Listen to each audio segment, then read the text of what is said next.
Baik.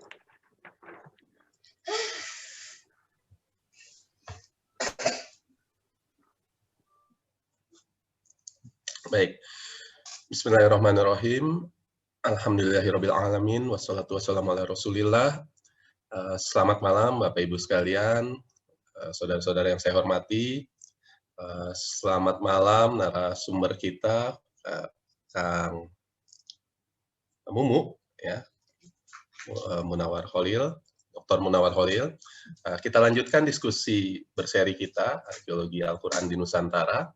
Kali ini mengenai manuskrip-manuskrip, ya, manuskrip-manuskrip. Kita bicara mengenai Jawa dan Islam, ya, manuskrip Sunda abad ke-19 dan 20, ya. Apa yang ingin kita bahas hari ini adalah kurang lebih suasana, ya, suasana keagamaan, ya, kondisi kemasyarakatan pada saat itu sebagaimana yang tergambar di manuskrip-manuskrip. Nah, Kang Mumu ini adalah Ketua Umum MANASA, ya, Masyarakat Pernaskahan Nusantara, ya. Semoga nanti di minggu-minggu berikutnya kita juga akan lebih banyak lagi menggali naskah-naskah, ya, dari kawan-kawan yang lain, ya. Mudah-mudahan Kang Mumu juga bisa mengajak koleganya, ya, untuk kita memperkaya pengetahuan kita untuk menggali manuskrip dan menggambarkan kira-kira keislaman pada masing-masing periode dan berbagai wilayah di Nusantara. Silakan Kang Mumu, waktu dan tempatnya bebas saja, dan ini acara silakan mau makan, mau minum, ya. Saya sambil mencoba ini nih, menunggu kiriman kopi kamu, ya, kopi Kang Mumu. Ya, silakan. Terima kasih.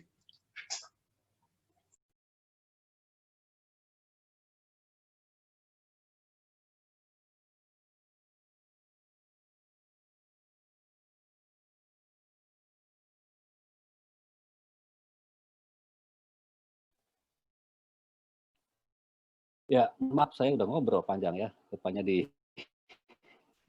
Assalamualaikum warahmatullahi wabarakatuh. Salam sejahtera untuk kita semua. Selamat malam Bapak Ibu yang saya hormati. Saya merasa tersanjung juga diajak gabung oleh Mas Ali Akbar. Ini bos saya di kampus. Ya, sebenarnya dari awal saya beberapa kali dikontak, saya bilang saya bukan ahli arkeologi, bukan juga ahli Al-Quran atau pakar Al-Quran. Kalau ada arkeologi, ada Ali Akbar yang satu, Al-Quran ada lagi Ali Akbar yang lain.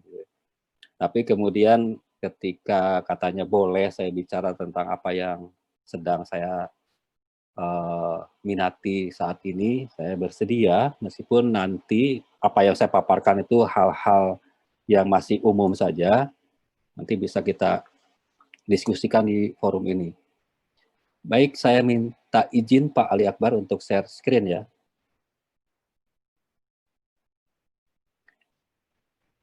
Udah kelihatan, Mas AB? Bahannya udah kelihatan ya, Mas AB, ya? Ya, terlihat jelas. Ya, silakan. Ya.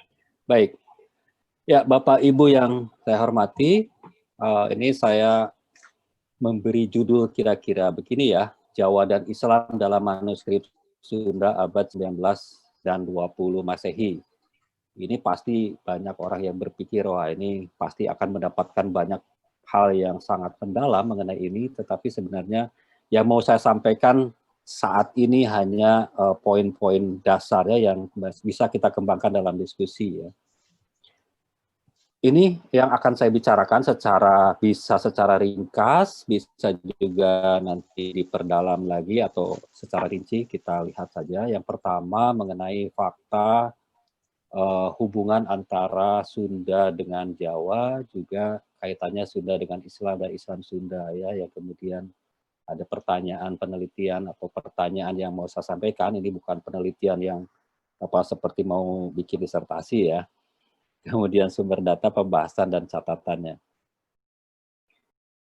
Nah, hal yang selama ini sebenarnya menjadi fakta yang kita ketahui bersama, bahwa suku Sunda dengan Jawa itu kan berada di satu lokasi yang sama, di satu pulau yang sama, dan relasi antara Sunda dengan Jawa, Jawa dengan Sunda itu selalu menjadi isu yang menarik, bahkan oleh beberapa pihak juga dijadikan bahan untuk diskusi atau politik, bikin mitos dan segala macam itu ya. Nah, sisi yang lain juga hubungan antara Islam dengan Sunda dengan Islam juga menjadi banyak inspirasi ya, menjadi inspirasi banyak para peneliti Sunda, sehingga ada banyak orang yang menulis bahwa orang Sunda itu pasti Islam. Islam itu tetapi juga Sunda gitu. Nah, dari hal-hal ini, dari kaitan Sunda Jawa dengan Sunda Islam ini, menurut saya banyak hal yang bisa digali informasinya. Gitu. Nah, secara subjektif juga sebenarnya saya juga ada kehubungan tertentu, ada relasi tertentu dengan Jawa. Jadi saya S1 saya fokusnya kan ke bahasa, sastra, dan naskah Sunda. Tapi kemudian setelah lulus malah saya masuk gabung dengan teman-teman di program studi Jawa FIPUI. Jadi saat ini sudah tahun ke-27 saya sebagai orang Sunda yang mengajarkan tentang Sunda, tapi bergabung dengan teman-teman yang punya latar belakang pendidikan, punya latar belakang pengetahuan tentang Jawa, juga mengajarkan khusus tentang Sunda gitu. Jadi buat saya dalam banyak kesempatan selalu berpikir ini menarik sebenarnya relasi ini, dan jadi hubungan kenapa Sunda dengan Jawa itu selalu menarik, bahkan selalu dianggap ini ada konflik kecil-kecil gitu, itu karena berada di satu lokasi yang sama itu. Gitu. Nah sebenarnya ketika meneliti tentang manuskrip, menarik juga untuk melihat bagaimana sebenarnya di dalam manuskrip itu informasi tentang Jawa, baik tentang berbagai unsur budaya Jawa yang ada di dalam manuskrip, juga mungkin ada persepsi tentang orang Jawa di dalam manuskrip Sunda. Tetapi karena banyak hal yang ingin digali, saya membatasi diri pada beberapa hal saja. Begitupun mengenai Islam ya. Nah, ini dalam pertanyaan yang ingin saya jawab dalam kesempatan ini sebenarnya pertanyaan yang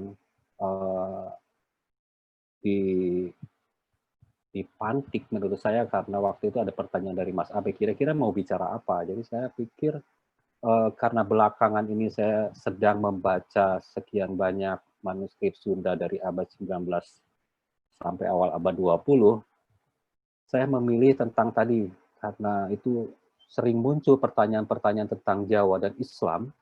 Kenapa enggak saya mencoba mengaitkan itu bagaimana sih sebenarnya Jawa dan Islam digambarkan di dalam teks yang ada di dalam manuskrip Sunda yang sedang saya baca itu. Tentu saja ini tidak terlalu mendalam ya karena keterbatasan waktu. Ini sumber data yang saya gunakan. Pertama, manuskrip Sunda yang berasal dari abad 19 dan awal abad 20. Nah, ini berarti saya harus bisa membuktikan bahwa ini pasti manuskrip Sunda yang saya baca, yang saya gunakan sebagai sumber data itu berasal dari abad 19 sampai awal abad 20.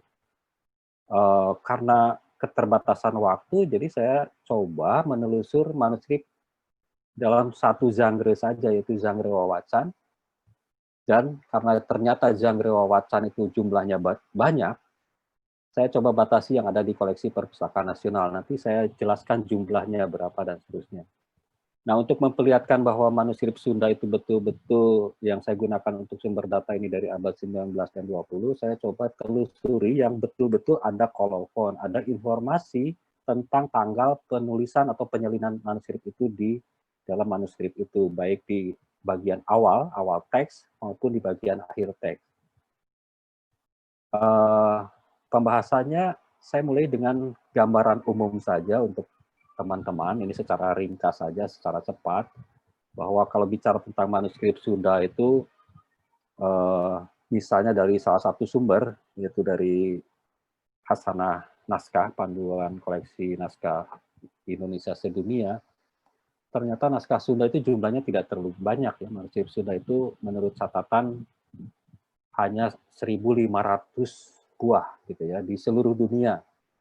Nah, tapi ini tentu saja perlu diupdate karena ini tahun 99 ada beberapa penelitian mutakhir tentang ini, tetapi kalau berdasarkan buku Hasanah Naskah tidak sampai 1.500, bandingkan misalnya dengan manuskrip Jawa yang jumlahnya lebih dari 20.000, kemudian catatan kerjasama Manasa dengan Perpustakaan Nasional ketika tahun ini, 2 tahun terakhir ini menelusur manuskrip Bali itu yang paling banyak jumlahnya sekitar 31.000.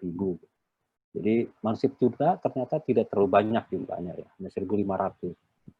Nah kemudian sampai saat ini manuskrip Sunda yang tertua bisa ditelusur waktunya itu dari awal abad ke-16 atau akhir abad ke-15.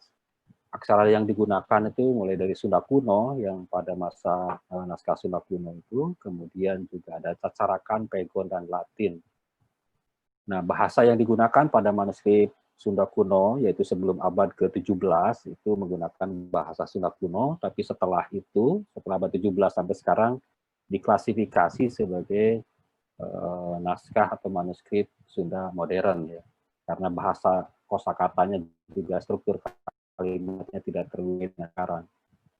Nah, koleksi manuskrip Sunda yang terbanyak yang ada di lembaga, yaitu ada di UB itu Universiteit Bibliotheek, jadi Perpustakaan Universitas Leiden. Jumlah manuskrip Sunda di sana itu sekitar 700-an ya, 789 manuskrip. Dan jumlah manuskrip Sunda yang disimpan di perpustakaan atau lembaga penyimpanan yang paling besar kedua itu di Perpustakaan Nasional Republik Indonesia, jumlahnya dalam catatan itu sekitar 404 manuskrip. Nah, bahan yang digunakan untuk menulis manuskrip Sunda itu ada yang lontar, gebang, daluang, kertas, baik kertas lokal maupun kertas impor seperti kertas Eropa.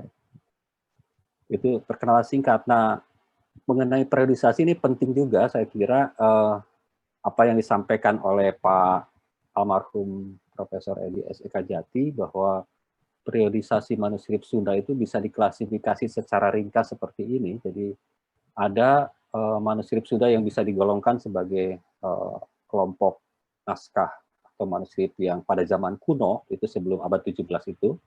Kemudian masa transisi abad 17 sampai abad ke akhir abad 18, awal abad 19, dan masa modern itu justru yang akan saya bicarakan, itu mulai pertengahan abad 19 sampai awal abad 20.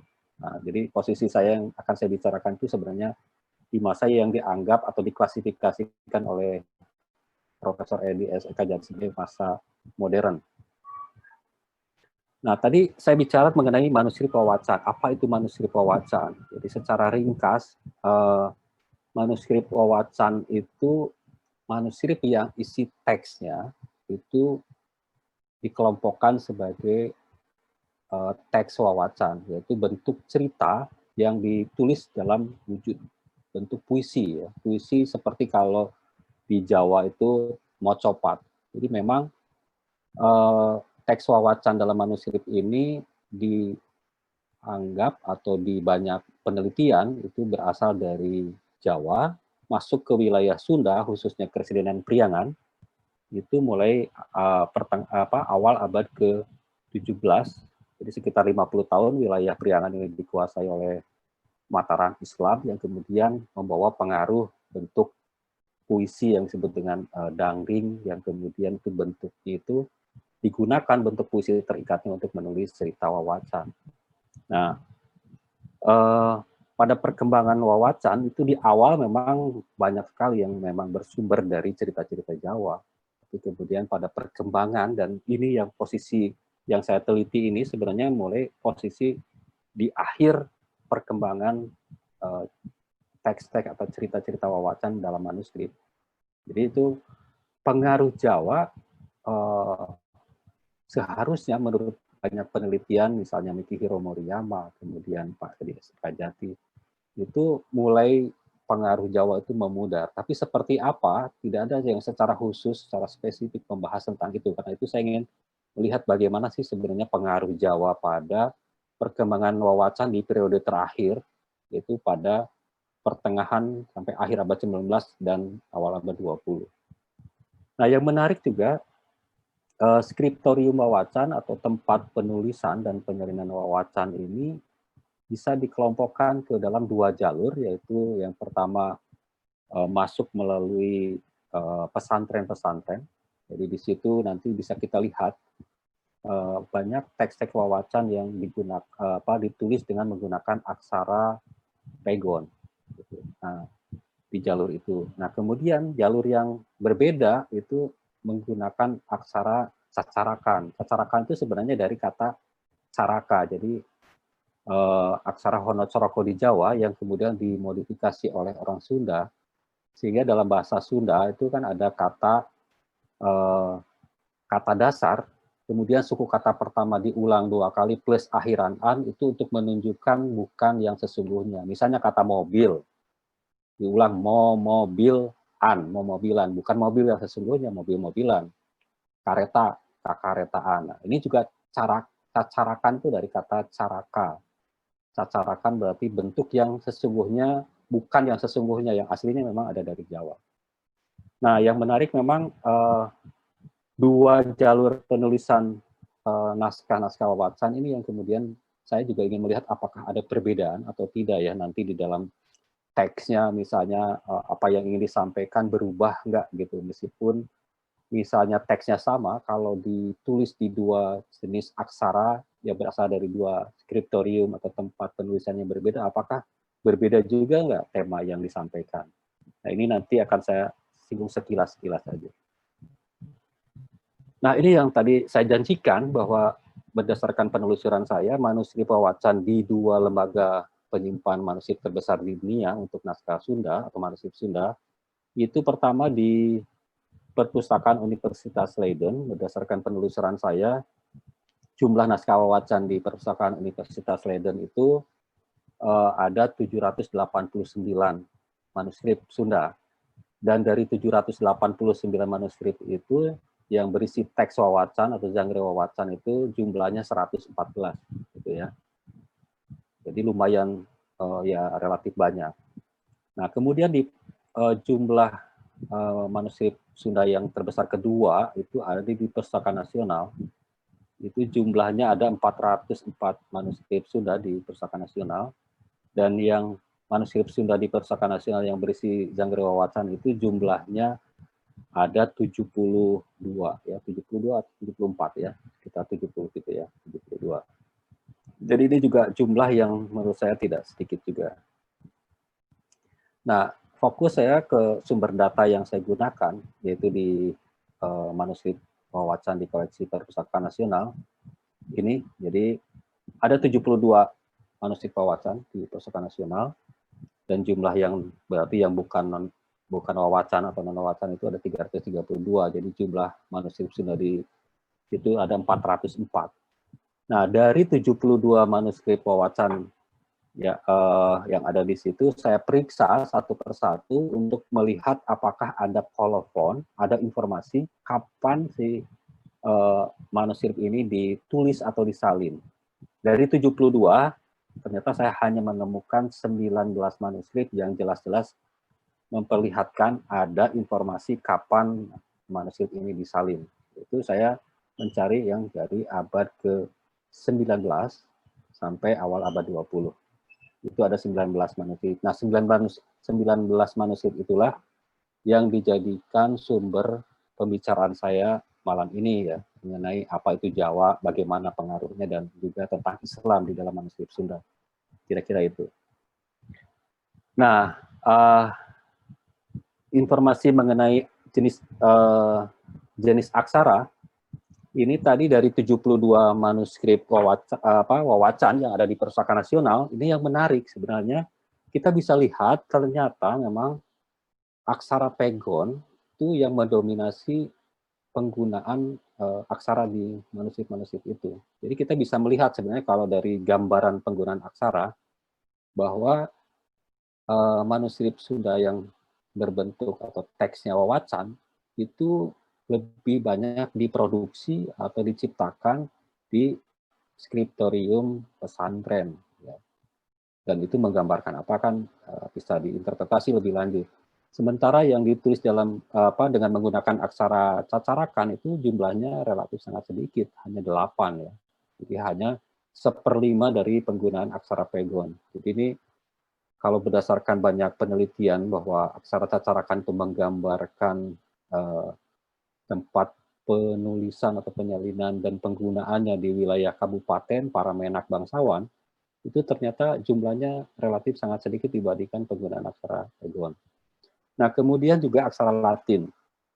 Emang aksara Latin ini saya temukan di manuskrip-manuskrip terutama di akhir abad 19 dan awal abad 20.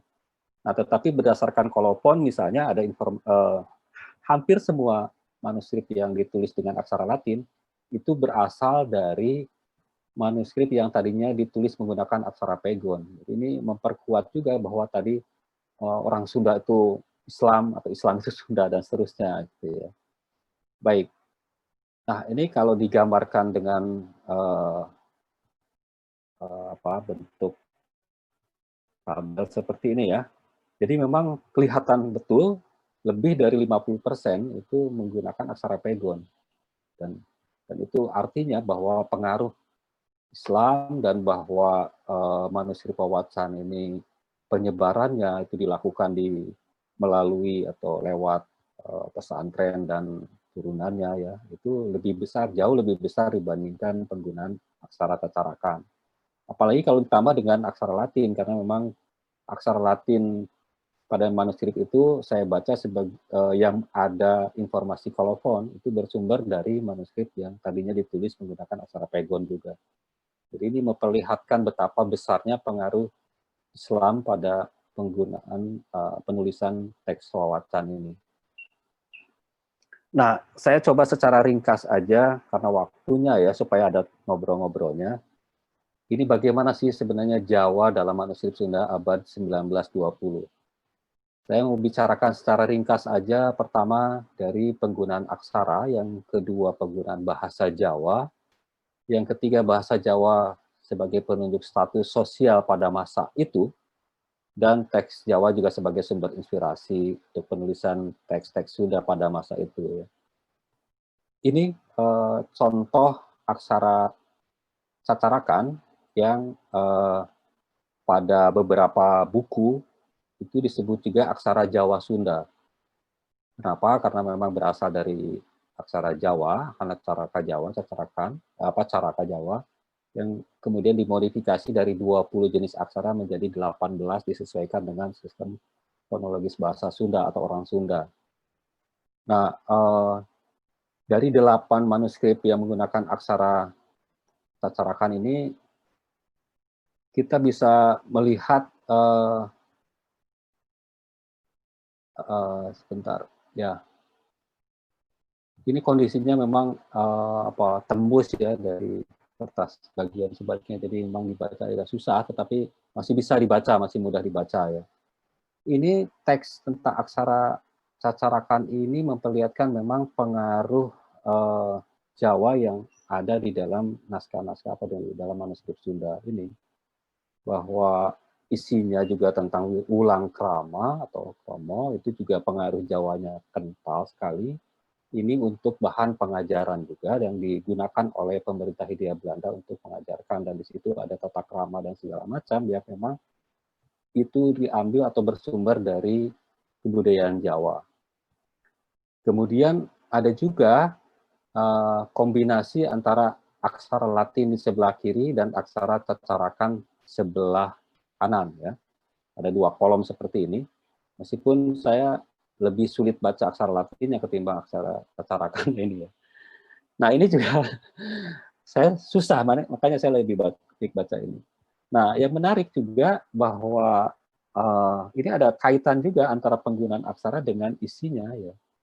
Jadi ulang murid ini juga ajaran atau ulang pada murid-murid sekolah yang kemudian ini juga digunakan oleh pemerintah Hindia Belanda untuk mengajarkan tentang tata krama atau bagaimana yang seharusnya dilakukan oleh seorang murid kepada guru. dan aturan-aturannya. Nah, ini juga memperlihatkan pengaruh kebudayaan Jawa, termasuk tata krama Jawa dan sebagainya. Nah, bagaimana mengenai kedudukan bahasa Jawa? Nah, ini ternyata tidak hanya tertulis atau tidak hanya ditemukan pada naskah yang beraksara Hanacaraka atau Cacarakan, tetapi juga pada naskah beberapa manuskrip yang menggunakan aksara Pegon. Misalnya ini salah satu contoh saja karena agak banyak ya. Misalnya pada SD itu Sunda, ini Sunda nomor 4, Wawacana Mongsari Lembusari, di bagian awal disebutkan begini, kalau diterjemahkan ya, ia cerita di gurit, nah, cerita ini saya tulis, saya buat, ditembangkan bahasa Sunda, ditembangkan dengan bahasa Sunda, supaya suka mengaos, agar yang membaca suka. Jawa mah jarang nu bisa, kalau bahasa Jawa jarang yang bisa. Ari lain di Menak mah kalau bukan bangsawan, Menak itu bangsawan. Mungguh di gurit mah bingung. Jadi kalaupun ditulis atau disalin itu akan membingungkan.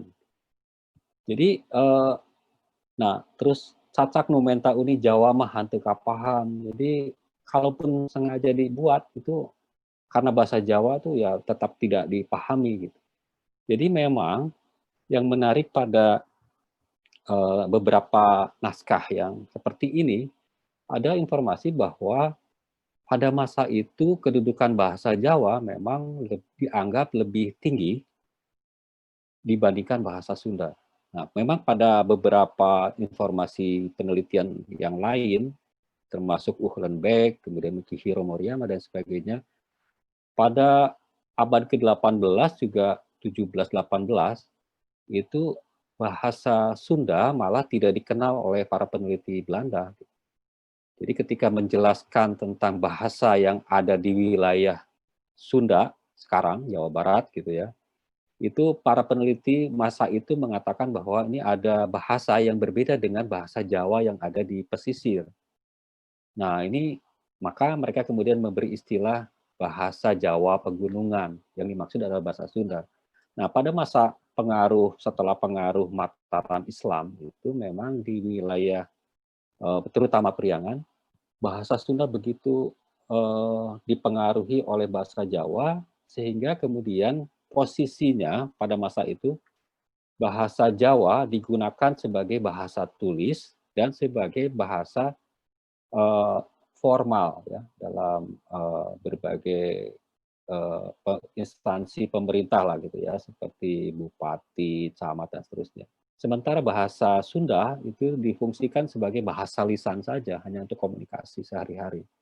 Nah, ternyata pada manuskrip awal abad 2, akhir abad 19, awal abad 20, saya masih menemukan beberapa manuskrip yang teksnya itu mengatakan bahwa ya udah pakai bahasa Sunda saja untuk kita-kita gitu. Karena kita-kita itu maksudnya adalah masyarakat biasa, kalangan rakyat umum, sementara bahasa Jawa dianggap sebagai bahasa yang hanya dikuasai oleh status sosial yang tinggi, yaitu para menak atau kaum bangsawan.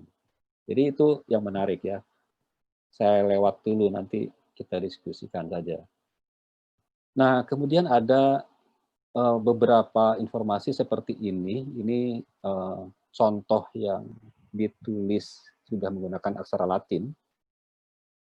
Nah, yang menarik memang di sini dikatakan bahwa teks yang ada ini asalnya dari bahasa Jawa, gitu ya. Tapi kemudian saya tulis ulang menggunakan bahasa Sunda supaya banyak yang mengerti gitu, baik istri pamegat sadaya, jadi semua laki-laki atau perempuan supaya hartosnya diri, artinya supaya mengerti dia purna lawan wekasan, dari sempurna dari awal sampai akhir semuanya bisa dipahami.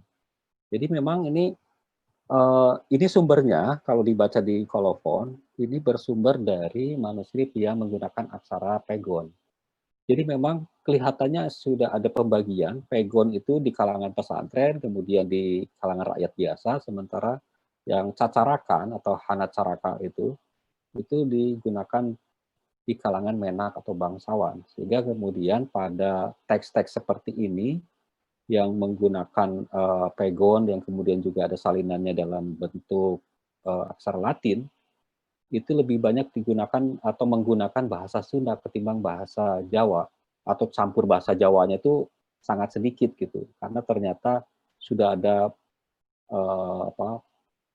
kelihatannya sudah ada pembagian tugas ya, bahasa Sunda untuk bahasa percakapan untuk orang biasa, sementara bahasa aksara dan bahasa bahasa Jawa itu khusus untuk kalangan yang punya status sosial yang tinggi gitu, dan untuk masalah-masalah yang formal. Nah, kemudian untuk yang Islam ada beberapa hal juga yang ingin saya ulas. Tadi saya bicara soal aksara ya. Kita cek misalnya aksara. Nah, ini penggunaan jenis aksara ini lumayan beragam, variatif. Ini ahlinya ada Kang Ali Akbar yang nggak tahu yang asli atau yang KW. Tapi saya ingin memperlihatkan tadi berdasarkan penelusuran jumlah penggunaan aksara pegon ini memang luar biasa dominan, yang paling banyak lebih dari 56% plus yang aksara Latin itu ternyata bersumber dari aksara pegon.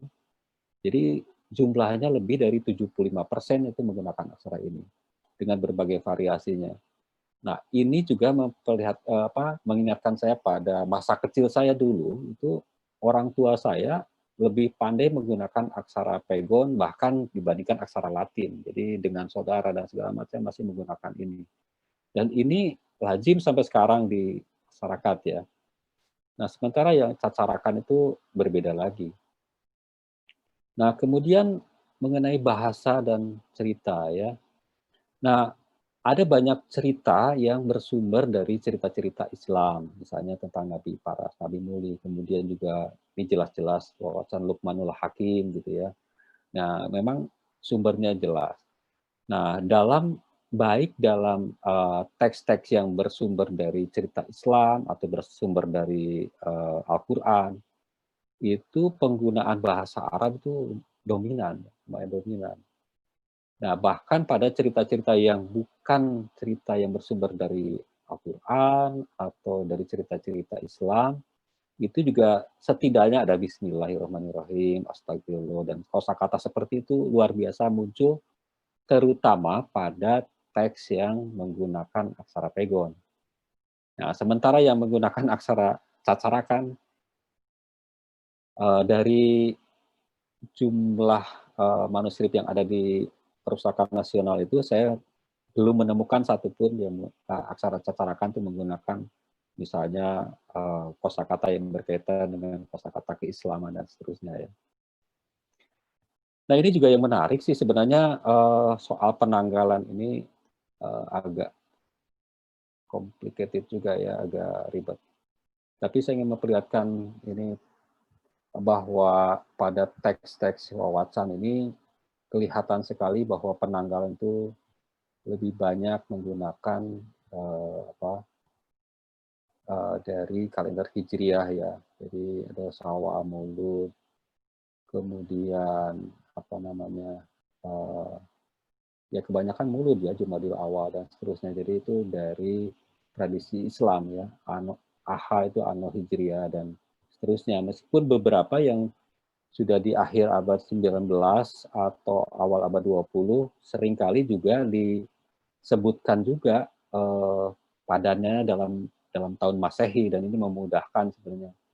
Nah, kalau sekarang sih gampang ya, ada banyak konverter dari Hijriah ke Masehi atau sebaliknya. Pada masa lalu kan ini lumayan pusing. Nah, ini beberapa contoh saja kolofon baik di awal maupun di akhir ya, yang memperlihatkan informasi penanggalan antara kombinasi Islam dengan ada juga tahun Masehi ya, dari pengaruh Eropa. Nah, ini yang menarik, ini saya mau ngasih contoh satu saja. Mungkin kalau terlalu lama nanti bosan juga, udah jam 9 ya. Ini satu contoh menurut saya menarik karena unsur tauhid ya. Di dalam banyak teks wawasan yang saya baca, koleksi perpustakaan nasional itu, ada cukup banyak, saya jumlahnya lupa mencatat ya, ada tema pengislaman raja-raja atau negara-negara kafir. Jadi ada kecenderungan pada teks terutama yang menggunakan aksara pegon, itu penulis sudah berpihak. Gitu. Jadi pasti nanti ada cerita raja Islam kemudian berperang dengan raja kafir dan pasti kalah tuh kafir. Gimana pun baiknya ya. Kafir nggak baik kali ya. Nah ini salah satu contoh yang saya bandingkan sih sebenarnya. Jadi ini di dalam naskah tertulis wawasan Gandawardaya, tapi ada koleksi yang lain di koleksi Perpustakaan Nasional juga, SD 187, judulnya itu Wawasan Samun. Nah, saya memberi judul wawasan ini karena dua-duanya sebenarnya nggak cocok ya. Gandawardaya ini sebenarnya kakak dari, jadi ada tokoh namanya Gandasari Gandawardaya. Nah, Gandasari itu adik, Gandawardaya kakaknya. Nah, ini hanya diambil salah satu tokoh saja. Nah, sementara di teks di naskah yang satu lagi teksnya sama, itu diberi judul Wawasan Samun, lebih ajaib lagi. Jadi Samun itu bukan tokoh utama, jadi tokoh justru tokoh antagonis ya, yang pokoknya mau membunuh si tokoh utama dan seterusnya. Nah, yang menarik bahwa di teks Wawasan Gandawardaya yang menggunakan aksara pegon, ini berbeda, teksnya ini ada perbedaan tema ya, menurut saya ya, pembacaan saya. Dengan teks yang kurang lebih sama sebenarnya bagan cerita, alur ceritanya, yaitu SD 187 yang menggunakan aksara cacarakan atau hanacaraka itu. Nah, kalau di teks yang menggunakan cacarakan, di situ dijelaskan bahwa tokoh Gandasari Gandawardaya, kakak beradik ini, dia difitnah oleh raja kafir gitu ya. Kemudian dia harus pergi meninggalkan kampung halamannya, terlunta-lunta, ya biasalah berbagai halangan segala macam, tapi akhirnya mereka dua-duanya kakak beradik ini berhasil menjadi raja di negara itu. Jadi yang difokuskan di teks yang menggunakan cacarakan ini, kalau mau jadi seorang raja, mau jadi seorang pemimpin, ya harus susah payah dulu, harus bisa menghadapi berbagai persoalan ya. Baru kemudian boleh pulang karena sudah ditempa di luar, kemudian jadi raja. Tetapi di teks yang tokoh ceritanya sama, kemudian alur ceritanya kurang lebih sama, ini bukan begitu. Gitu. Nah, di sini misalnya ada tekanan-tekanan tertentu ya, penekanan tertentu pada teks yang menggunakan aksara pegon yang menurut saya ini menggambarkan atau mewakili keislaman atau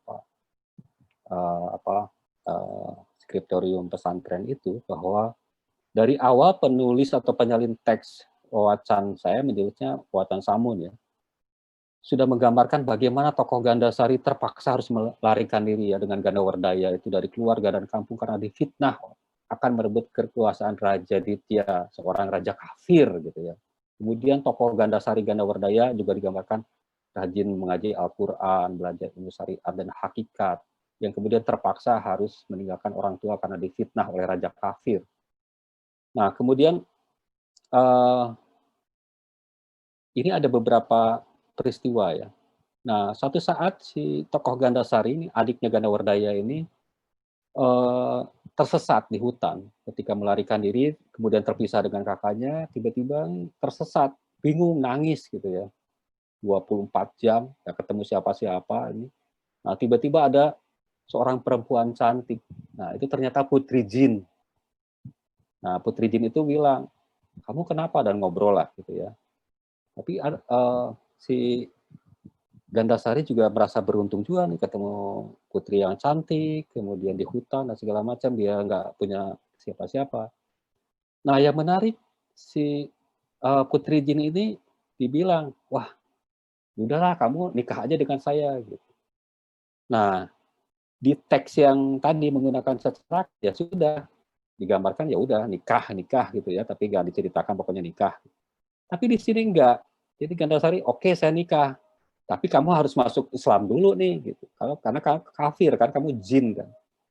Nah kemudian diceritakan Basa kuring kerja sarung. Nah, saat saya sedang tersesat bertemulah dengan pertiwi, saya dibawa ke gua, kemudian pada saya minta dinikahi, lalu saya suruh dia membaca kalimat syahadat. Nah setelah membaca kalimat syahadat, kemudian dia masuk Islam, barulah saya mau menikah karena dia sudah Islam, misalnya gitu ya, penekanan itu.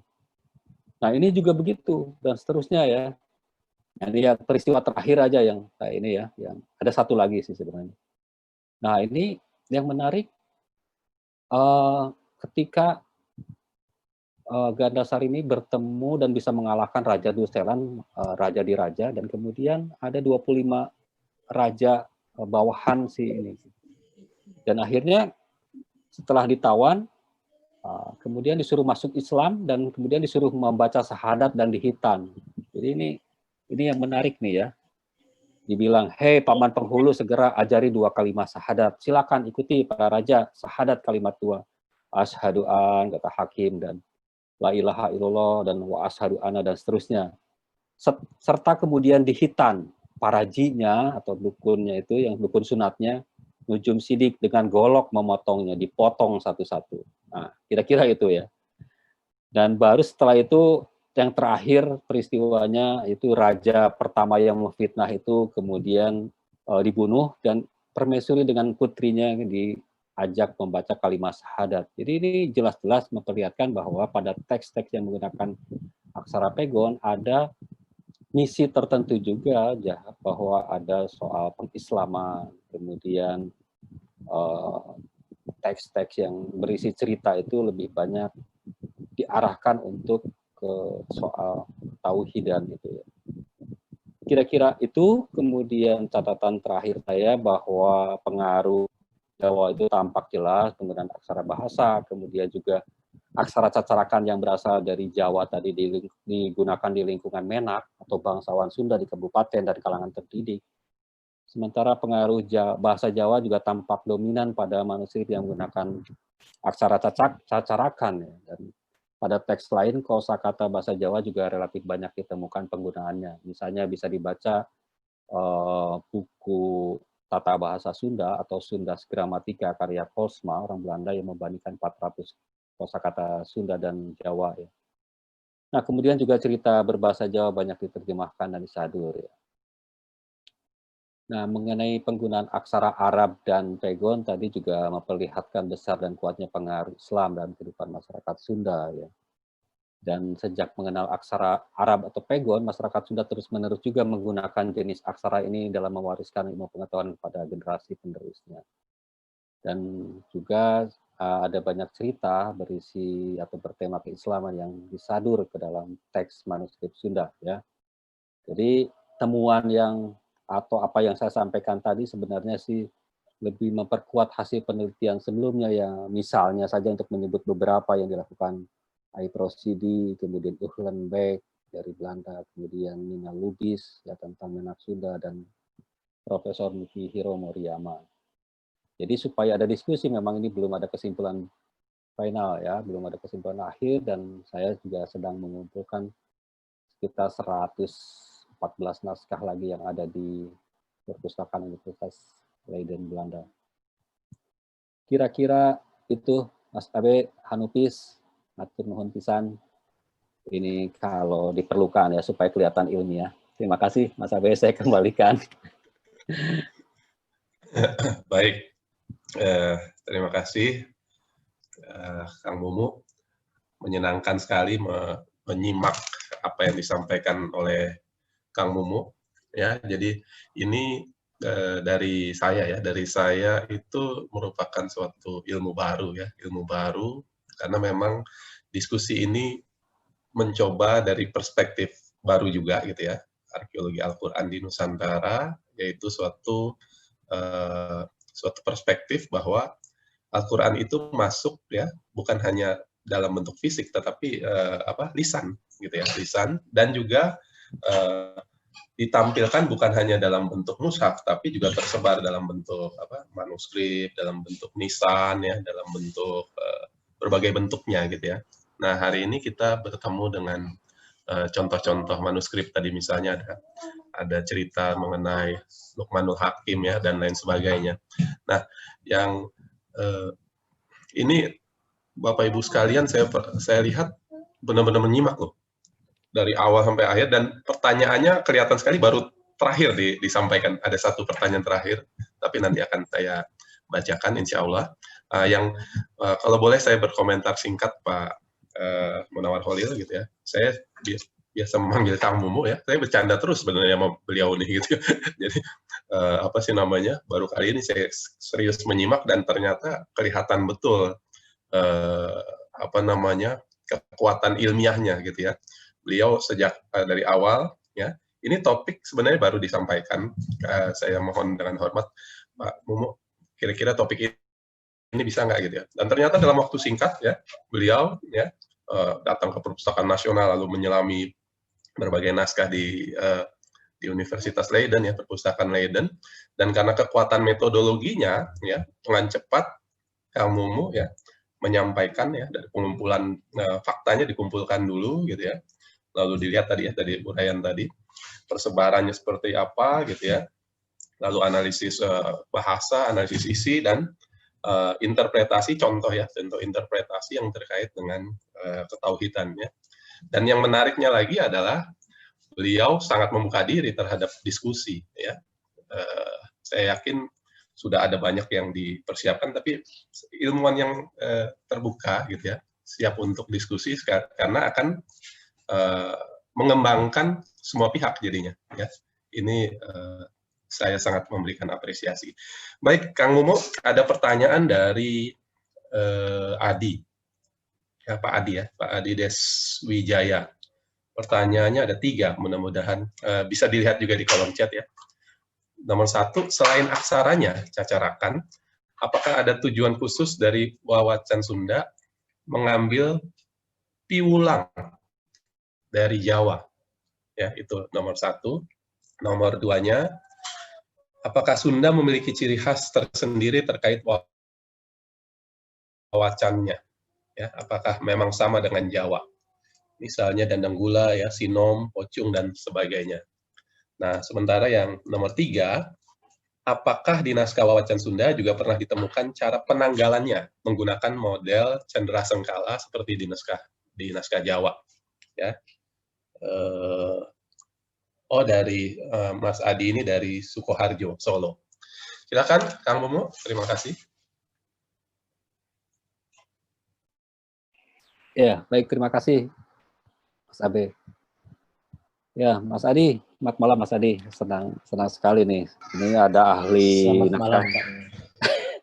Ada ahli naskah Jawa ya. Saya justru senang sekali kalau ada mungkin juga bisa memberi informasi pada kita semua ya. Mengenai aksara ya, tadi pertanyaan pertama, selain aksara, apakah ada tujuan khusus dari Wawacan Sunda mengambil piwulang dari Jawa? Ya memang tadi saya jelaskan ya, karena waktunya terbatas saya kira. Ada perkembangan, sebenarnya kalau dikatakan perkembangan, sejak awal manuskrip yang bercerita atau yang menggunakan media sebenarnya disebut dengan teks wawacan, itu yang mirip dengan Mocopat, itu kenapa mengambil dari piwulang? Memang dari awal itu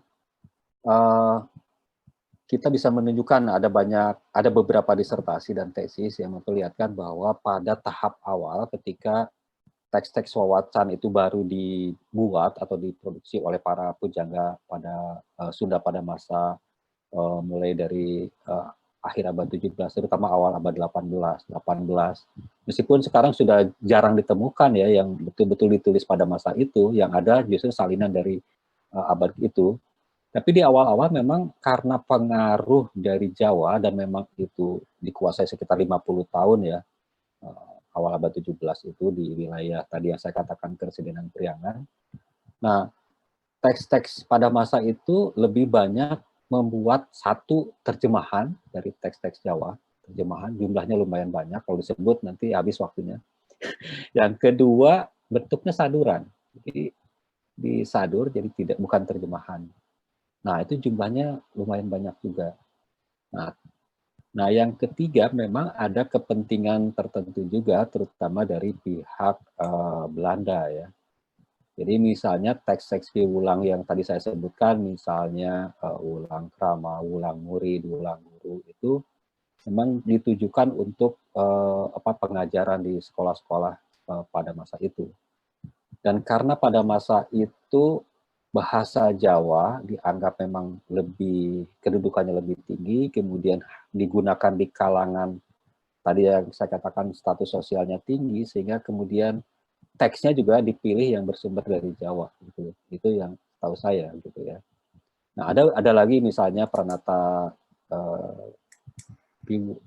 Wawacan ulang Panata Caroge. Jadi itu sebenarnya intinya bagaimana mengajari seorang perempuan untuk mengabdi kepada suami. Jadi ini sangat ini ya, nanti kalau feminis itu marah itu ya.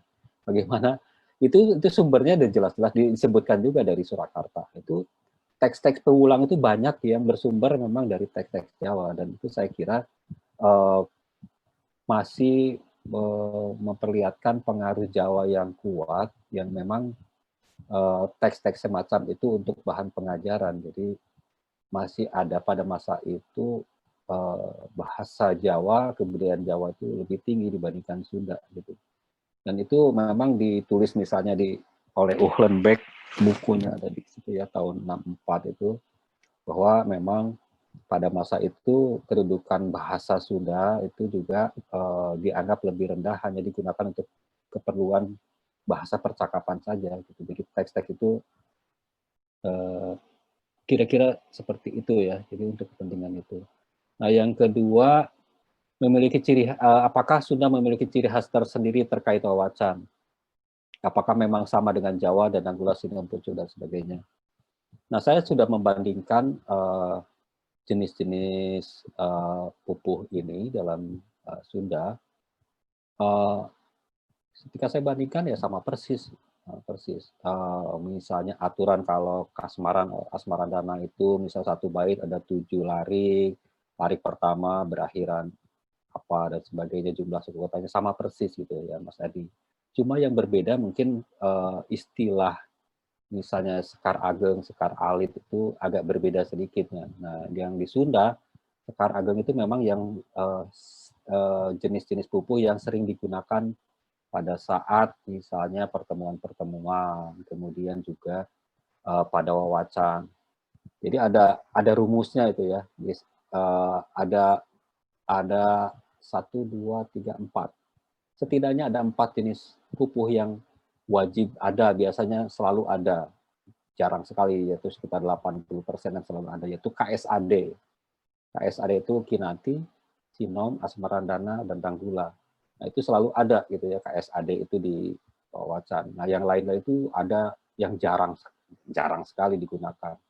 Nah, tetapi kalau penggunaan metrum dan segala macam aturannya itu sama persis dengan Jawa. Saya pernah membandingkan bagaimana aturan di Jawa dan aturan di dalam konteks masyarakat Sunda pada masa itu. Nah, kemudian yang ketiga, apakah di naskah wawacan Sunda pernah ditemukan cara penanggalan menggunakan model Candra Sengkolo? Saya harus balik lagi ke sumber data yang saya telusuri tadi ya. Dari yang ditelusuri itu tidak ada satupun penggunaan Candra Sengkolo seperti di Jawa gitu ya. Jadi kalau data yang lain saya nanti takutnya salah memberi informasi. Tapi yang ada di koleksi Perpustakaan Nasional yang saya baca itu satu pun tidak ada yang menggunakan Candra Sengkolo itu, Mas Adi. Terima kasih Mas Adi. Terima kasih Pak Mumu. Ya. Terima kasih Mas Abe.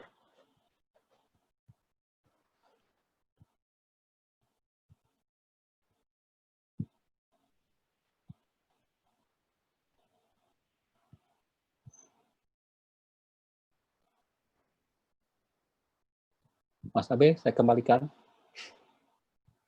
Oh maaf, masih kondisi mute. Baik, ada pertanyaan lebih lanjut. Ada pertanyaan berikutnya dari Pak Agus Firmansyah.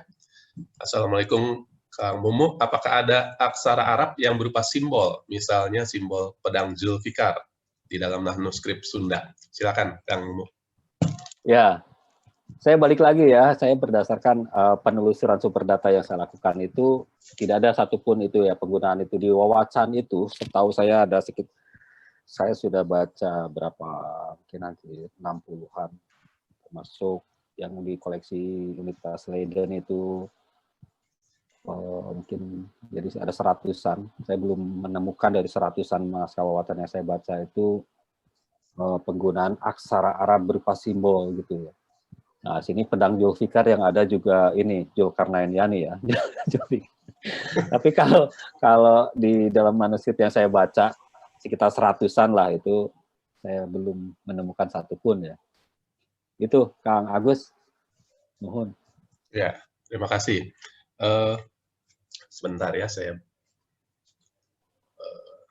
Ya, yang berikutnya dari Pak Aditya Pratama, ya. Pak Aditya Pratama dari Madiun. Apakah hubungan antara bahasa Sunda dengan bahasa Jawa, seperti saya melihat kata pada bahasa Jawa menggunakan kromo inggil yang dianggap kasar di bahasa Jawa Sunda, seperti contoh dahar ya, makan. Ya, terima kasih Pak, silakan. Ya, terima kasih nih atas pertanyaannya Mas Aditya Pratama ya. Tadi saya sudah menyampaikan secara sekilas sih. Jadi memang secara ringkas bahwa bahasa Sunda itu sebelum abad ke-17, kita bisa lihat contoh-contohnya di manuskrip-manuskrip Sunda kuno yang dilontar yang jumlahnya tidak terlalu banyak ya, sekitar 100-an naskah di Perpustakaan Nasional yang sudah di alih aksara itu sekitar 30-an, 40-an. Nah, pada masa sebelum pengaruh Mataram Islam, Sultan Agung abad 17, itu bahasa Sunda itu tidak mengenal adanya tingkatan bahasa. Jadi nggak ada kata kasar atau halus, kromo, ini nggak ada. Nah, tapi kemudian masuk pengaruh Mataram Islam dan Sultan Agungnya pada awal abad ke-17, wilayah khususnya wilayah Priangan, yaitu di Jawa Barat bagian selatan, itu dari Cianjur di barat sampai ke timur itu di Ciamis. Nah, mulailah itu para menak atau bangsawan Sunda pada masa itu harus memberikan upeti kan pada Mataram Islam. Jadi para menak dengan kelompoknya lah, para elitnya itu pergi, elit politiknya pergi ke Mataram, tinggal di sana sebulan, 2 bulan, 3 bulan. Mereka kemudian belajar beberapa aspek kebudayaan Jawa, termasuk aksara dan bahasa. Nah, kemudian ketika kembali ke kampungnya di Priangan ini, ada yang jadi bupati di Cianjur, di Ciamis, di Tasikmalaya yang dulu namanya Sukapura, dan seterusnya.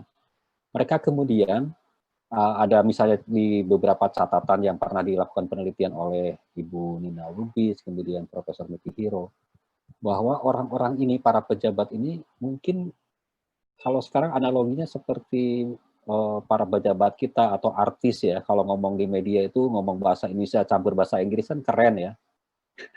Itu kayaknya status sosialnya lebih tinggi. Nah, konteksnya pada masa itu orang-orang Sunda, para pejabat ini, kalau ngomong Sunda dengan bahasa Jawa, campur Jawa, itu kelihatannya keren. Karena nggak segampang seperti sekarang kan, dari Sunda wilayah Jawa Barat ke Jawa Tengah, Jawa Timur, nggak kayak sekarang, dulu susah sekali. Sehingga kemudian ada beberapa catatan, misalnya yang pernah ditunjukkan oleh beberapa hasil penelitian itu, bahwa ada ungkapan begini, kalau saya sudah pergi ke Jawa, kemudian balik lagi ke wilayah Sunda, tidak bicara campur Sunda dengan Jawa, itu seperti nggak pergi kemana-mana gitu. Dan itu gengsinya tinggi gitu. Nah, karena itulah kemudian kosakata bahasa Sunda itu kemudian banyak sekali mendapat pengaruh bahasa Jawa, kosakata bahasa Jawa. Dan kemudian di Sunda mengenallah tingkatan khususnya di wilayah Priangan itu. Karena di luar Priangan itu enggak ya, Bogor, Banten, dan sebagainya enggak mengenal tingkatan itu. Nah, tadi saya sudah tunjukkan, ada peneliti yang tadinya sebenarnya misionaris ya, namanya Posma. orang Belanda yang tahun 1904 menerbitkan buku namanya Sunda's Gramatika, jadi tata bahasa Sunda. Nah, di situ beliau, kalau menurut saya iseng ya, beliau itu mengumpulkan kosakata sejumlah 400 kata bahasa Jawa dengan 400 kata bahasa Sunda, yang halus dan yang kasar. Kemudian dibandingkan. Nah, saya lupa ya yang mana. Yang kasar itu ternyata menunjukkan kesamaan 300, dari 400, 300 itu sama di Jawa dan di Sunda. Saya lupa, yang kasar dari 400 itu 275 menunjukkan kesamaan. Yang berbeda apa? Jadi ketukar-tukar. Jadi yang di Jawa misalnya dahar tuh kromo, di Sunda jadi kasar kan. Kalau saya manggil, Pak, mangga dahar, waduh kayaknya nggak mungkin, saya itu kasar banget. Nah, di Jawa kan nggak. Nah, saya teringat almarhum Profesor Ayat Rohedi ketika ditanya, kok kenapa bisa begitu? Ya namanya kan orang minjem, terserah yang minjem dong. Saya minjem duit, mau saya pakai untuk apa kan terserah. Saya minjem bahasa Jawa, mau saya pakai jadi kasar, jadi halus ya terserah saya dong. Ya. Itu kira-kira yang perbandingannya. Tapi kira-kira secara ringkas seperti itu, Mas Aditya. Terima kasih. Mas Abe? Ya, baik. Terima kasih. Ini saya mau menyampaikan informasi dari Mas Asep Saifullah ya. Jadi memang kita juga menggunakan diskusi ini juga untuk berbagi informasi dan membangun jejaring ya. Sekedar informasi awal, dahulu sewaktu kami di Puslitbang Lektur Kemenak di Jalan Tamrin, ada sekitar 2.500-an manuskrip didigitalkan sejak tahun 2008. Sebagian diantaranya berbahasa Sunda dan beraksara pegon seperti Jangjawakon, gitu ya kalau nggak salah ya. Jangjawokan. Jangjawokan. Oh, maaf ya. Juga cerita tentang Islamnya anak-anak Prabu Siliwangi dan lain-lain. Akan tetapi berapa jumlah manuskrip berbahasa Sunda dari 2.500-an manuskrip digital itu belum dapat informasinya. Semoga akan ada segera katalognya, pemetaannya, bahasa, aksara, bahan, bidang kajian, genre, dan seterusnya. Baik, kita lanjutkan. Terima kasih, Mas Asep. Kita lanjutkan ke pertanyaan dari Mbak Murni Widyastuti. Selamat malam, Kang Mumu. Di dalam naskah Jawa, pada awal bacaan menurut Pak Karsono, ya, naskah bertuliskan aksara pegon, pesisir ya ini maksudnya, selalu menggunakan tembang asmaradana. Nah, apakah naskah Sunda pun demikian adanya ciri tersebut? Apakah sudah ada penelitian mengenai adanya perbedaan wawacan Sunda dengan naskah Jawa berhuruf pegon? Silakan, Kang Mumu. Ya, waduh, terima kasih nih Bu Murni, satu kehormatan nih dihadiri Bu Murni nih ya. Biasanya ngajar bersama ya. Ya. Ya, terima kasih Bu Murni. Ya, mengenai naskah wawacan Sunda itu sampai saat ini belum ada penelitian yang khusus bicara tentang penggunaan naskah wawacan yang ada di pesisir ya. Nah, baru semester yang lalu, baru selesai, ada mahasiswa S2 di IBUI yang meneliti tentang wawacan di wilayah pesisir utara. Jadi kebetulan saya pembimbingnya. Saya bilang ini menarik karena wawacan ini selalu diidentikan dengan karya sastra yang diciptakan terutama di wilayah Priangan, dari wilayah Jawa Barat bagian selatan. Sementara ini di wilayah utara ya, tepatnya dari Indramayu. Nah, itu menarik karena penggunaan bahasanya itu yang dominan justru bahasa Jawa Indramayu gitu ya. Dan masuknya pengaruh Jawa juga kuat. Sementara bahasa Sundanya, saya ikut baca dari awal sampai akhir mungkin nggak ada satu kata pun ya. Jadi ini karakteristiknya berbeda dengan wawacan yang memang ditulis terutama di wilayah Jawa Barat bagian selatan di produksinya. Nah, kemudian mengenai apakah ada tadi ya penggunaan tembang asmaradana. Nah, yang saya baca ini menarik ya, dari 19 yang ada yang menggunakan penggunaan kolofon itu memang dominan di awal itu menggunakan tembang asmarandana. Jadi sama seperti hasil penelitian Pak Karsono. hanya ada 1 apa 2 yang menggunakan tembang lain ya, ingat saya Dantang Gula tuh. Yang lain memperlihatkan kesamaan dengan hasil penelitian Pak Karsono di wilayah pesisir. Hanya bedanya naskah wawacan itu lebih banyak diproduksi atau ditulis dan disalin di wilayah selatan, bukan di utara, pesisir utara, bukan gitu. Tapi memang yang dominan memang penggunaan asmarandana atau kasmaran kadang-kadang diistilahkan di dalam teks wawasan itu. Jadi memang menarik nih, jadi dapat inspirasi Pak Abe untuk membandingkan. Terima kasih. Terima kasih. Ya. Terima kasih Mbak Murni atas kehadirannya kembali dan juga pertanyaannya.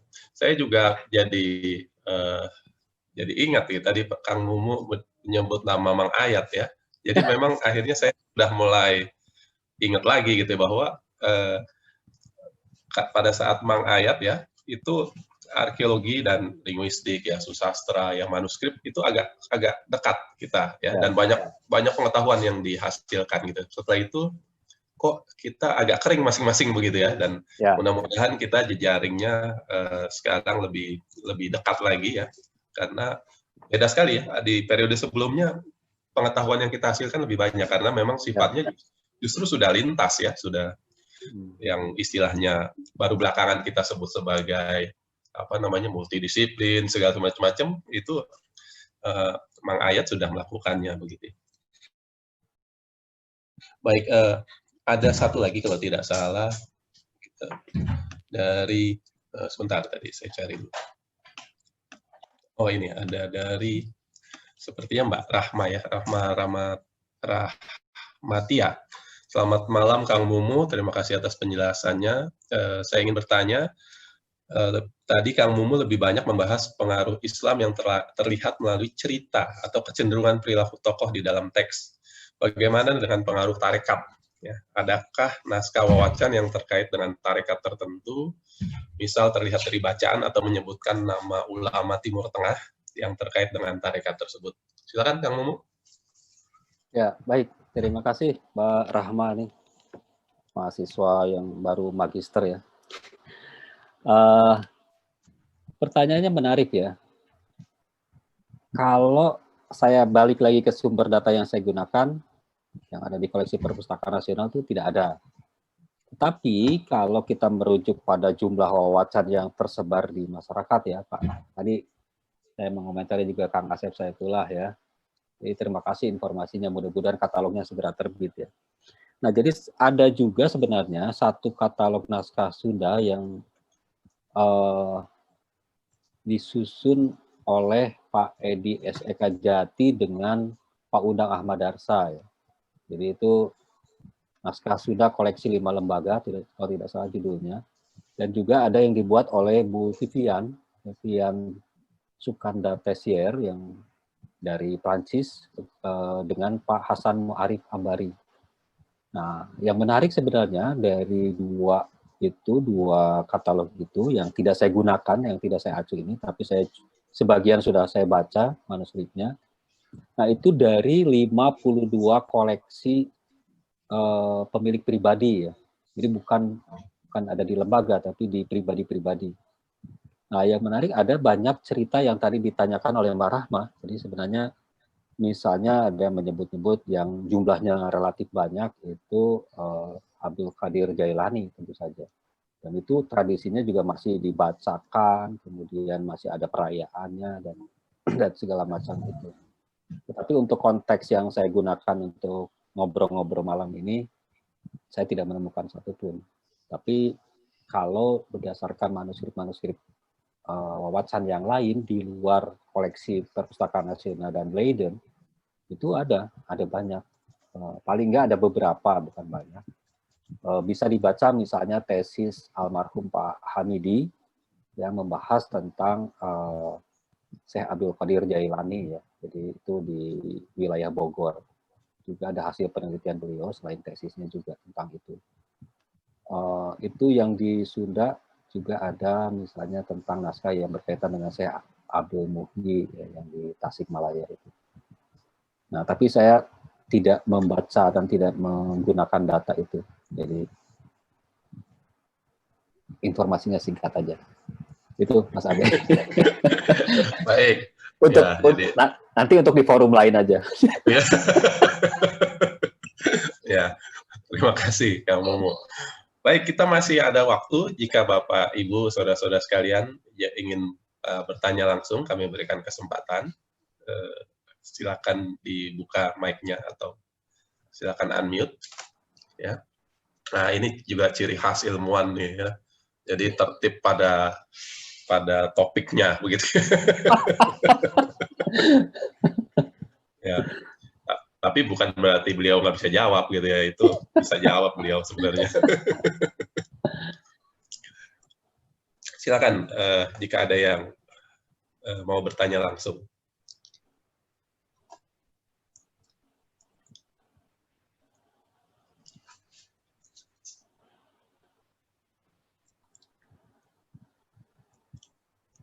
Ada Teknovi nih, nanya. Iya. Teknovi, makasih. Oh, ini ada nih. Teknovi, sorry, maaf, saya baru baca, maaf. Teknovi, selamat malam Kang Mumu. Sangat menarik tema malam ini. Mohon izin bertanya berkaitan dengan konsep kafir. Apakah ada penjelasan definisi konsep kata tersebut? Dan mungkin siapa saja yang dimaksud kafir di naskah Sunda berkaitan dengan tayangan di bagian akhir tentang jin kafir, jika tidak salah. Ya, dari Mbak Novika. Ya, silakan Kang Mumu. Ya, kopi dulu ya. Oh ya. Iklan dulu, iklan. Iklan, ya. Kopi kamu. Kopi kamu. Ya, jadi terima kasih Teknovi ya atas pertanyaannya. Ini menarik nih Teknovi. Kenapa saya menyebut ada kafir? Karena memang secara tertulis disebut gitu. Jadi ini ya teh raja kafir. Jadi disebut gitu. Jadi memang nggak ada konsep tentang kafir itu apa dan segala macam, tapi secara tekstual itu disebutkan oleh si penulis dan atau si penyalin naskah bahwa iya teh raja kafir gitu, iya teh jin kafir. Jadi batasannya apa kafir atau enggak, nah itu tugas linguis kayaknya ya, seperti Teknovi. Tapi sampai akhir ya saya terus terang belum memikirkan apa itu konsep kafir ya. Tapi memang secara tekstual disebutkan gitu. Ini iya teh Gandasari teh ngelawan raja kafir teh. Jadi diulang-ulang tuh kata kafir dan segala macam. Nah, padahal misalnya ya tidak disebutkan juga misalnya si tokoh yang bukan kafir, yang Islam itu, misalnya aktivitasnya dia rajin sholat 5 waktu, dan enggak juga gitu. Tapi tadi memang di dalam teks yang tadi saya contohkan itu digambarkan si tokoh utama yang katakanlah mewakili Islam, itu dia aktivitasnya disebutkan setiap sore dia rajin mengaji, dia belajar syariat, belajar mengenai tauhid kepada kiai dan seterusnya. Tapi aktivitas misalnya ritualnya misalnya pagi bangun jam ini terus sholat dan seterusnya itu nggak ada itu ya. Itu. Jadi memang itu jadi PR. Terima kasih Teknovi. Jadi bisa nulis tentang apa ya kafir ya. Karena lumayan iya, jadi lumayan banyak juga sih meskipun tidak secara langsung, tetapi selalu digambarkan nanti endingnya itu si penulis atau si penyalin itu pasti yang dianggap kafir itu pasti kalah. Dan di luar tokoh utama itu kafir. Kemudian jin atau makhluk-makhluk lain itu dianggap kafir gitu ya. Jin misalnya sepanjang saya baca beberapa sejumlah manuskrip yang lumayan banyak di Perpustakaan Nasional, yang Wacan itu selalu jin itu digambarkan bukan jin Islam. Sehingga ada yang merasa si penulis itu mengislamkan jin itu, tapi ada juga yang tidak merasa harus mengislamkan, ya kalau nikah aja misalnya, punya anak dan seterusnya. Nah, tetapi misal aspek yang menarik untuk Teknovi sebagai linguis, di beberapa manuskrip Wacan yang saya baca, ini agak aneh juga ya. Jin itu kalau berbicara, itu menggunakan bahasa Betawi. Ini kalau naskahnya dari akhir abad 19 ya. Saya ada baca beberapa. Jadi misalnya nih ada tokoh yang pakai bahasa Sunda ya. Nah, terus ketemu Jin, putri Jin atau bapaknya Jin. Ini kalau marah atau ngomong dengan mereka juga kalau marah itu pasti pakai lu jangan berani sama gua gitu. Gitu. Nah, ini bisa jadi bahan penelitian linguistik juga sih gitu. Ini ngasih ide sama Teknopi. Karena saya pikir, wah ini bisa dikumpulkan juga nih ya, teks semacam itu kenapa ya gitu. Memang misalnya apakah kaitannya dengan kedudukan bahasa Melayu, tapi Melayu ini Melayu kasar ya, Melayu rendah bukan Melayu tinggi.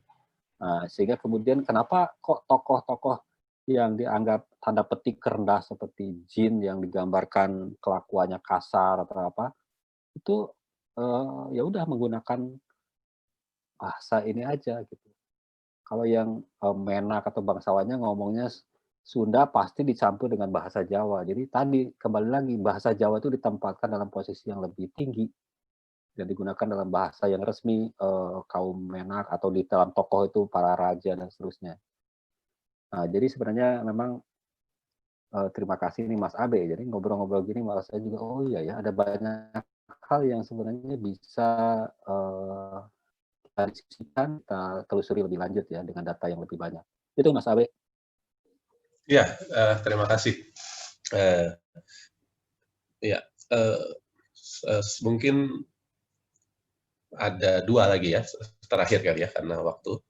Dari M. Ridwan, Pak M. Ridwan. Kenapa sangat jarang ilustrasi dan iluminasi dalam naskah yang dibuat di Sunda?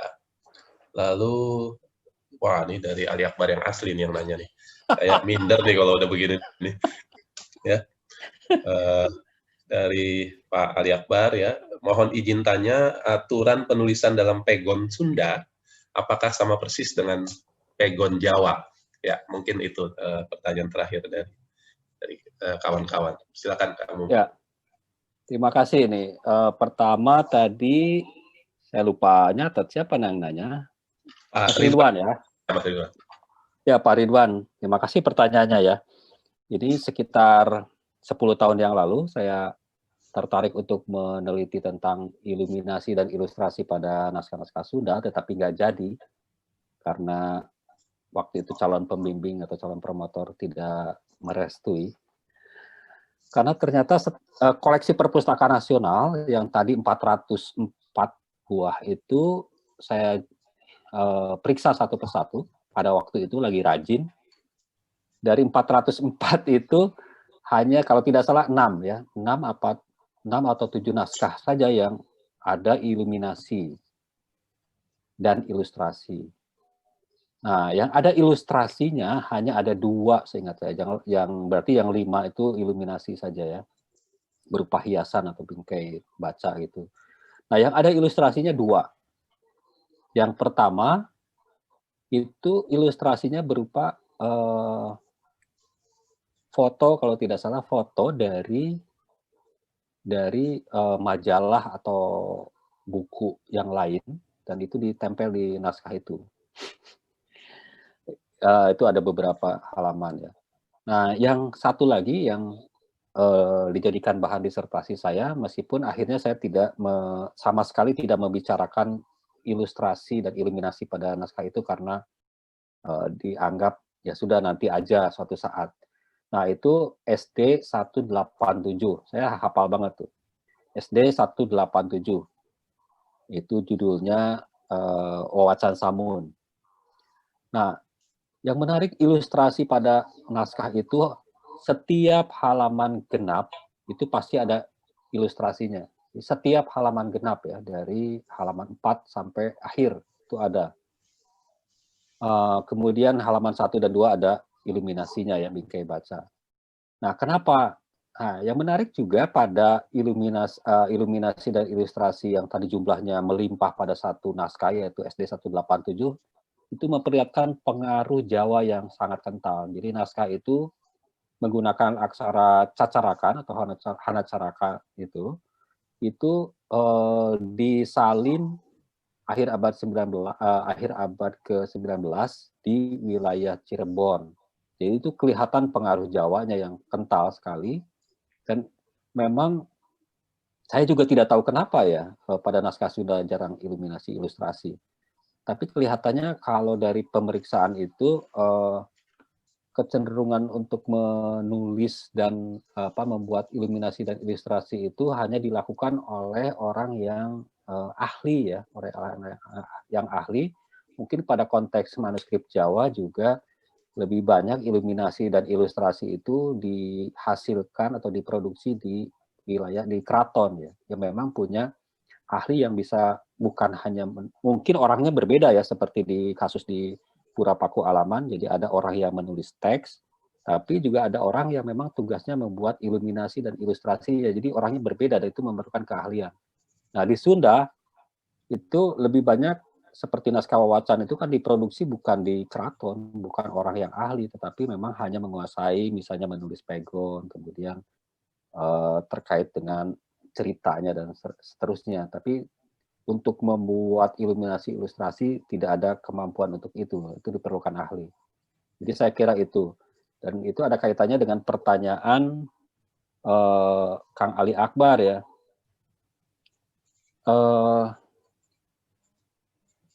Kang Ali Akbar tadi nanya aturan penulisan dalam pegon Sunda apakah sama persis dengan pegon Jawa? Nah, kalau sama persis saya nggak bisa jawab ya, karena harus bandingkan dengan naskah Jawa dia. Tapi secara umum penggunaannya dan bahwa ada yang berbeda cuma aksara, cuma bahasanya saja. Contoh penulisan, meskipun saya tidak bisa menjamin jawaban saya betul sama persis ya, karena memang saya belum melakukan penelitian tentang itu.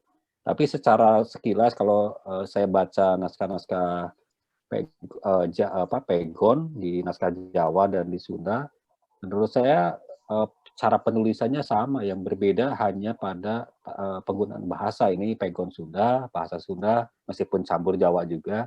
Nah, kalau ini pegon menggunakan bahasa Jawa, tapi aturan penulisan saya kira sama ya, meskipun itu harus dibuktikan lagi dengan data ya. Nah kemudian ini ada tambahan nih, ini dari Mas Ali Akbar yang mana nih ya? Oh tapi tentang Quran yang mana nih? Pasti Ali Akbar yang asli itu. Yang asli, kan? Yang asli yang suka jualan Quran itu ya. Nah di Museum Gerisan Ulun Sumedang ada sebuah Quran dengan terjemahan bahasa Jawa. Melihat karakter tulisannya, Quran tersebut ditulis oleh orang Jawa. Kayaknya ahli mushaf Al-Quran tanya ke saya itu kayaknya kebalik gitu ya. Apalagi saya belum melihat aslinya. Tapi kemungkinannya memang di tempat-tempat seperti itu, seperti juga halnya Sumedang. Sumedang itu tadinya kan sebuah kerajaan yang dianggap melanjutkan tradisi Sunda Pajajaran itu ya. Jadi ada kerajaan Sumedang Larang. Jadi konteksnya hubungannya juga dengan Jawa kan begitu erat ya pada masa lalu ya. Sehingga saya kira kalau dugaannya itu memang ditulis oleh orang Jawa, saya sependapat sih, karena memang ada kaitan erat ya secara historis antara Sumedang dengan Jawa, itu sangat erat ya. Jadi kemungkinan itu memang kuat, kalau saya setuju ya. Itu apalagi tadi ya, tapi ya kalau ini harus dilihat lagi secara langsung ya. Jadi saya kira Mas Ali Akbar udah tahu jawabannya ini. Cuma ini untuk ini aja ya. Saya kira itu aja Mas Abe ya, karena ini pertanyaan dari Ali Akbar, Mas Ali Akbar ini saya kira tidak perlu dijawab ya. Udah ini ahlinya. Terima kasih Mas Abe ya. Ya, terima kasih. Ya, jadi memang sepertinya ya, karena kebetulan memang belum lihat ya Pak Kang Mumu ya yang di Sumedang ya, jadi belum bisa berkomentar banyak. Baik Bapak Ibu sekalian, karena waktu gitu ya, kita tutup dulu sebentar gitu ya secara resmi, tapi nanti kami memberikan kesempatan untuk beramah tamah dan mungkin bisa meneruskan diskusinya begitu ya. Sebelum saya tutup, saya berikan komentar singkat bahwa malam ini ya saya pribadi dan saya yakin juga Bapak Ibu sekalian, saudara-saudara sekalian, lalu dari komentar-komentar di kolom chat itu mendapat banyak pengetahuan ya. Terima kasih Kang Mumu atas pengetahuan yang diberikan gitu ya, dan kita jadi lebih memahami khasanah Nusantara ya, khasanah di masyarakat Sunda pada waktu itu di abad ke-19 dan 20. Dan dari pengetahuan itu kita semoga bisa lebih arif dalam menyikapi kondisi kekinian begitu ya. Dan juga tadi ada informasi yang juga saling dipertukarkan, mudah-mudahan kita bisa menambah dan mempererat jejaring. Dan juga dari diskusi tadi juga terlihat sekali ada lontaran-lontaran pemikiran ya, dan ada ide-ide baru yang muncul yang mudah-mudahan nanti juga memperkaya pengetahuan kita ke depan. Mungkin itu yang bisa saya komentari sebagai penutup. Sekali lagi terima kasih Kang Mumu, Pak Dr. Munawar Holil, Ketua Umum Manasa, Bapak Ibu, saudara-saudara sekalian, terima kasih juga atas kehadirannya dan kesabarannya untuk mengikuti diskusi ini sampai selesai. Saya tutup dan mudah-mudahan kita dapat berjumpa lagi di lain kesempatan. Mohon maaf jika ada kekurangan. Assalamualaikum warahmatullahi wabarakatuh. Salam.